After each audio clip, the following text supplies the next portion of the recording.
welcome back to round 4 of today's premier challenge. Today, or round, we have a match between Allan Martinez and Jesus Coronel. So Allan has been around for a super long time, lots of accomplishments. Jesus, you've probably seen him on this caster desk before. Jesus is going to be running a team that is very March. It's Vax, Tinglu, Palance. You've seen it a million times. You know it. You love it. And Allan is going to be using a Mouse Ape Core. So what's interesting is we've started to see different Mouse Ape Cores kind of take shape over the last kind of month or so, with it winning Japan Nationals, Zachary Thornburg running it along with a group of people and really trying to further the archetype. Allan's going to be running it with both Mouse Ape and Goldengo, so threatening both sets up here.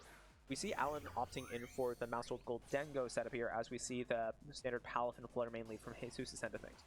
So what Jesus is taking advantage of here is that Allan needs time to set up with the Goldengo. It's not scaring anyone with a Terra Water Make It Rain at +0. So that gives plenty of time to switch out the Palafin and switch out a threat later. Allan doesn't care about that because he can guarantee the nasty plot up, and the Palafin's not so scary when it's going to be running into a Terra Water from it. Anyways, we just see the Protect coming out from the Flutter main, I guess scared of the Make It Rain, but Allan's just going to be going for the Follow Me Nasty plot here, presumably, and it's just already like getting a pretty large advantage, putting the pressure onto Jesus. But the thing is that Tinglu is the perfect Pokemon to be staring it down here. While the Tinglu doesn't have Earthquake, the Goldengo through the Palmy or anything, what it does do is it's going to be able to take a hit and put out damage onto that Mousehold. We do see a Terra come out. I'm not sure which trainer avatar that is from the Goldengo. Allan committing to the Terra Water early, which makes sense. So you're going to have to Terra Water this game. Anyways, might as well get some value out of it now to avoid a Shadow Ball or Sonic Engine, especially if you want to protect the Mousehold or something. Or go for another attack here. Dazzling Gleam, even with neutral, is not doing it. The mice are fighting. The mice are out for blood, breaking the Focus Sash onto the Flutter main, and that's going to be enough so that the Make It Rain will be able to knock it out easily, and then do an amount of damage to the Tinglu. But the Tinglu is going to be able to get a Stomping Tantrum off. But Allan's in kind of a dream spot. This is kind of everything that Allan wanted to set up, and now it's really an onus is on Jesus for what I was going to go about like beating it. Now the big thing here is that the Mousehold is still up and running. This is something that's so scary about dealing with Allan, is that you're constantly worried about throwing attacks into Protect. The reason for that is that if the Mousehold protects, that's still actually doing a lot because it's maintaining Friend Guard up for the Goldengo. So then it's like, okay, but then if you attack into the Mousehold with the Protect, it's rough. And even then, the Mousehold could just follow me. It's like, you have to give a lot of resources to deal with it. But one thing that Jesus has done, and given himself a chance here, is having the Arcanine Tinglu, which doesn't care about the damage output from the Make It Rain.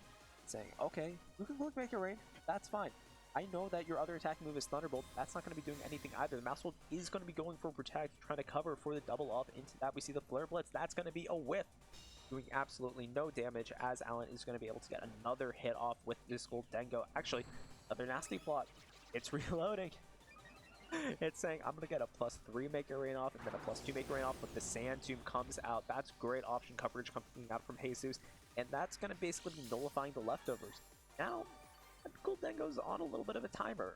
Now, Jesus has the inevitability on his side. Basically saying, like, yeah, I see your Terra Water, but if I break through this Mousehold, my Palafin all of a sudden doesn't care if you're Terra Water. And the question is, how are you going to deal with that Palafin in back? Now, the answer to that is, let's be honest with ourselves, like, probably that Iron Bundle. But,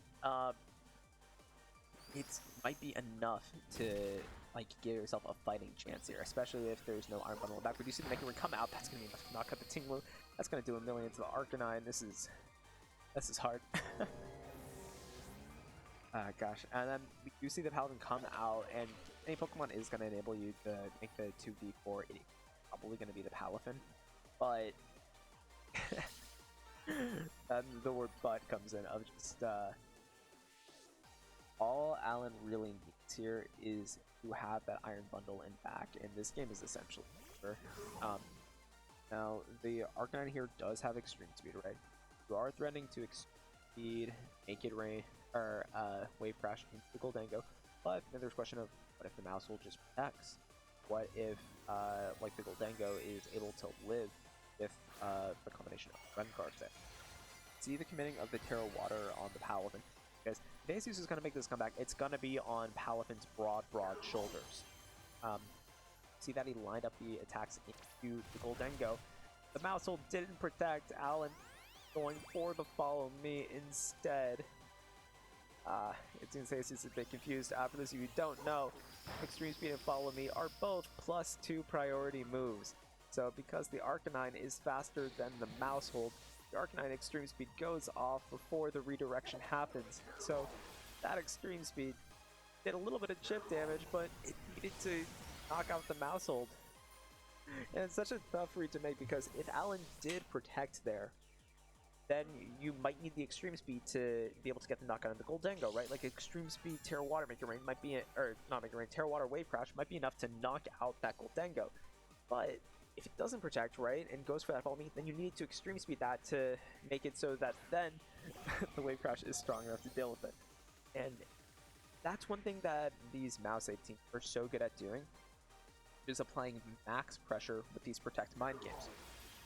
You'll see on Allan's team, you have Protect on Mousehold, Annihilate, and Goldengo, and the Protect Encore on this Iron Bundle. What all of those do is basically make it so that your opponent needs to be really on point calling your Protects, because you constantly have the threat of them. You never have to click them, but every time you click Protect, it could be game-changing, and you punish it so easily.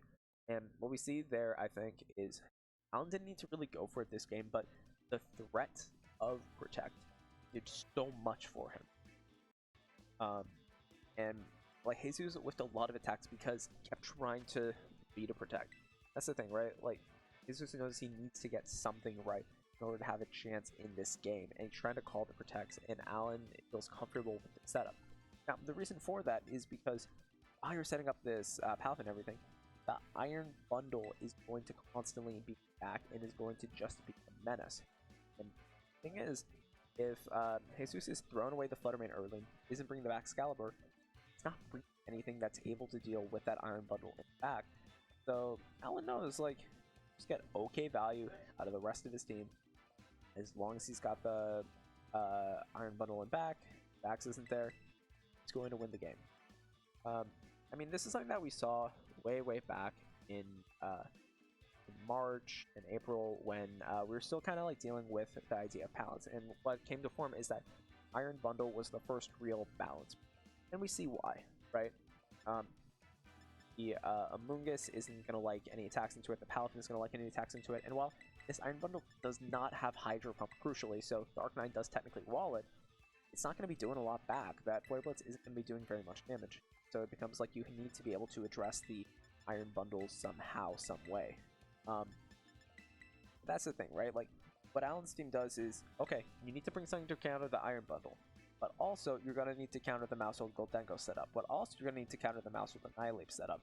And while you do all of that, I'm going to be playing these mind games, so even if you're right, I can still outplay my way out of it.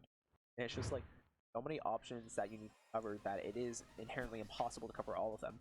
So you need to commit to a few that you're going to pick, as this is what I'm going to cover. See Allan running it back with the Mousehold Goldengo lead. Let's see what adjustments we see from Jesus. We see the Paladin back Excalibur lead, a frankly classic lead from this, and saying like, okay, I'm not doing anything about this Goldengo just yet. I concede that. What I'm doing is, I'm going to get in my Tinglu. I'm not going to care about your damage output. I can Terra Poison if I need to. I'm going to put all my damage into this Mousehold slot, blow it up, and then set myself up to later. Now, the thing is Allan knows this. Just protect. Because there's no punish. That Glaive Rush isn't going to be doing any damage. That spell coming in. And crucially, that Goldengo is faster than the back Excalibur. That means that it is going to be able to favorably damage trade. Glaive Rush comes out. Now, notably, if Glaive Rush connected, then there would be, then the back Excalibur would take double damage, but because it doesn't have to worry about all of that. Now, again, Jesus kind of just let that happen free. And this time, like, it's hard. Because you're staring down the Goldengo, you have the Baxcalibur in there, it doesn't want to be there. The Baxcalibur wants to be there, like, later. Just, like, Jesus does have the Tinglu, which, like, is going to be able to partially wall out the Goldengo, but while it is helping it a bit with the Bowl of Ruin, like, if you get up enough nasty blocks, the Goldengo doesn't care, and we see the Follow Me come out and presumably the Make It Rain, not even needing to Terra here. Just even later. Oh, we see the nasty plot instead. Oh god. He's making an even rusher and rougher and just punishing the protect. Now, I assume, like Allan there is comfortable giving up Mousehold for the nasty plot and free switch out. Like Allan knows this and he's comfortable with it. And I think like here we're seeing that Jesus just doesn't know what Allan is comfortable giving up here and what he needs to win. You see the Ice Shard coming out here into the Mousehold, and that's not going to kill. The Super Fang miss, but again, the big thing here is that making Rain come out, that Baxcalibur is gone, and where's your Iron Bundle answer for? We see the Iron Bundle up in the top right corner, so we know that Allan brought it, but where's the answer? Oh no, a Stomping Tantrum, massive damage. Oh, okay, I'm gonna heal it. And this just feels so rough for Jesus. The Goldengo is still going to be at +3. It can protect here. It can just tear. The Mousehold can protect here. The Goldengo can tear water here. And this is kind of like Allan's oyster. He's allowed to set up whatever end game.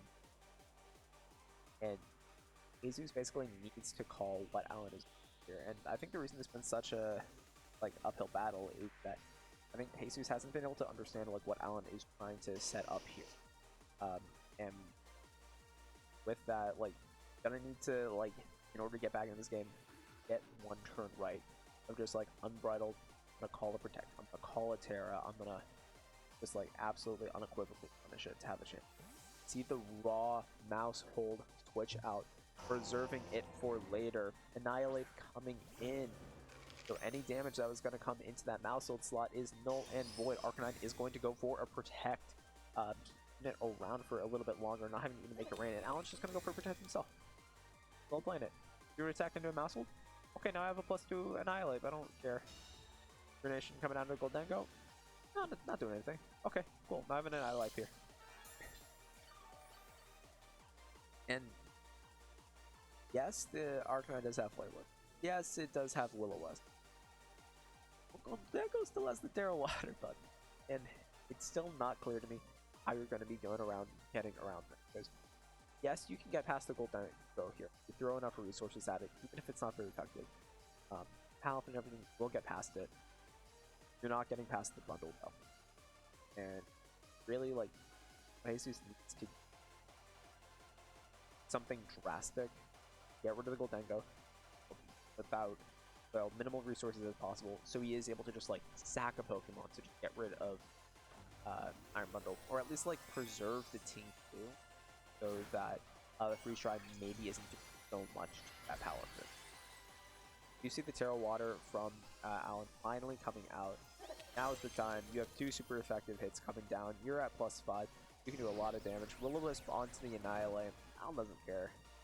Annihilate's a threat sometimes. This game, this is the Goldengo show. Goldengo is going to just click after Drain Punch. Gonna wait its turn. Goldengo is just going to be clicking Make It Rain. +3. A lot of damage. A lot of damage. That's a critical hit. Not a KO, but it's like, even without the critical hit, it's just, you can't take that much damage on the Tingle and have it. Because you go for the Sand Tuna, that's going to eventually knock out Goldengo in like 7 turns with the Leftovers recovery. Jesus doesn't have 7 turns. Jesus needs that Goldengo gone now. And unfortunately, we might be sticking around for a while, and I think a lot of this can be described as impact of Paladin. Used to say, on turn 1, like Palafin was here, and then when the world needed him most, he vanished. It is not getting any value out of the Palafin because early game, you feed the setup to it. Late game, it comes back in. Iron Bundle is there to meet it. And it feels like you're just like never able to get anything accomplished with it. And I mean, that's part of the issue with the slower paced Paladins teams, right? Is that it is inherently difficult for them to punish setup. Yes, they have Clear Smog on Amoonguss. Actually, no, this one doesn't even have Clear Smog. But this isn't Specs, this is Sash, so it's not able to do any of that damage either. It's just very slow. And I'm just going for the double setup, making it real clear what the goal of this team is. Make it rain. That's going to be enough to knock out the Arcanine, do a ton of damage to Palafin. And now it'll definitely be within freeze dry range, and this, with no protect on the table, it's almost a matter of time. And one thing to note here too, right, is that Jesus hasn't been able to use the Terra yet because there's just been no opportunity to like trade the Terra favorably, and this is really like we're seeing from this, and this is like part of what Allan getting out of using this mouse save and this mouse save competition for a long time. This was probably built with beating Talents as the #1 priority, and he does. He's played this matchup probably 100 times. He knows exactly what he's doing, just like executing a very solid game plan down to him. And Jesus is like having to come up with answers to it on the fly, and it's just not going to be enough. You might be able to knock out the Goldengo here. Finally, make it rain. It's going to make it stop. But again, what this game has all been about from minute one is that Iron Bundle in back that we have not seen. Oh, it's not even enough to knock it out. It's sad, but again, even if it did knock it out, it just would have been too much in order to deal with the Iron Bundle. With that, Allan is going to be able to go up to 3-1, one more win, and he will make top cut. And Jesus is going down to 2-2, might have a chance with it with another win later on, but that's going to be the game. And the thing I want to focus on here, right, is like a couple of the cool things that Allan's going to. It's not using the Talonflame, right, that like has been so prevalent. Instead, it's using Roaring Moon as like we have Talonflame at home. Now that didn't come in this game, but I do want to highlight it because it is very cool. It's Acrobatics, Breaking Swipe, Taunt, and Tailwind. What you might notice is that seems a lot like a Talonflame running Brave Bird or Will-O-Wisp, a Taunt and Tailwind, but you get it in kind of a Roaring Moon skin. So it's accomplishing effectively the same thing, but with different typing. You could argue worse typing, but different. And able to just get like a slightly different angle on something that we're starting to see more and more common of. And I think going into Nationals, like these mouse safe builds are going to be one of the premier threats that people are going to need to be able to develop answers for. And for Jesus, I don't know if he's going to Nationals, but like for the future of Regulation C, even though it is like a limited time with this format, going to need to be developing these answers to mouse safe and mouse safe Goldengo that are just more complicated and more in depth. And I think that what we saw there was just like someone who knew the matchup very well versus someone who, and I think like that's just the difference here. I think that's going to be it for us for round 4, and we will see you in round 5.